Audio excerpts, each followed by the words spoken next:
guys. So yun guys, hindi kami nakapagdalarama kasi Labor Day.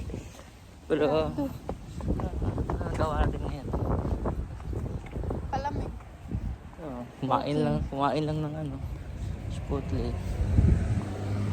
Tapos yun lang. Naghanap pala din ng trabaho doon, kaso hirap mag-submit ng trabaho ngayon kasi Labor Day, walang mga store. Woo! And baka magkatrabaho na kami pag nag-aaral na, meet new people, tapos refer lang. Yun lang kasi dito guys, dapat may kilala ka. Big advantage yun pag may kilala kayo. Tapos referral lang. Kasi pag dito sasabihan lang na online. Hirap naman nun. Daming nagsusubmit sa online. Daming queue nun. So sige lang, tiis lang. Magkakahanap din tayo. Sabi nila marami ng trabaho dito sa Canada. Maraming opportunity. Marami din namang tao, marami kang kalaban. So yun lang.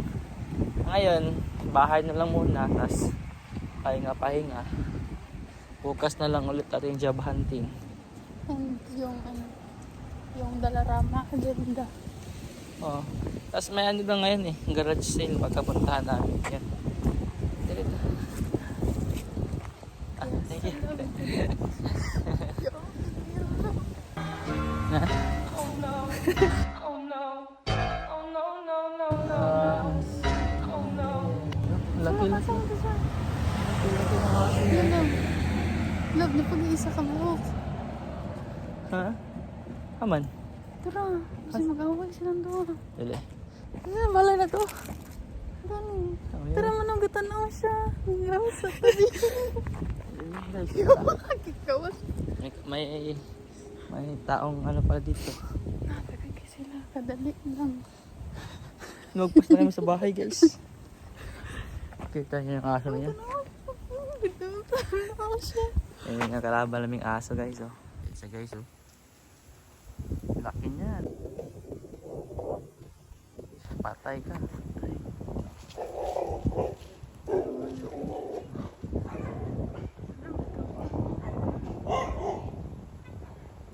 Aso niyan.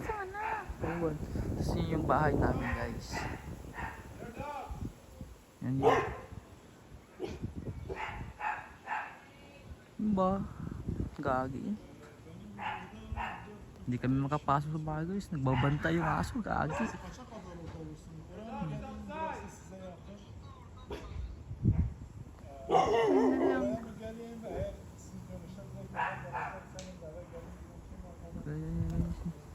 Hindi kami makapasok. Gagi yung asong yan.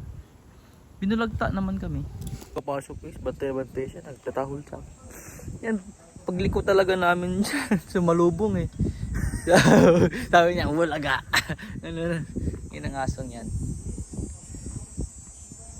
Kasi yan. Wala na pumasok na ata. Gaging aso. Laki-laki. Okay lang sana pag hindi friendly kasi. Nakagitsa lang ba kasi yung aso ng palaaway.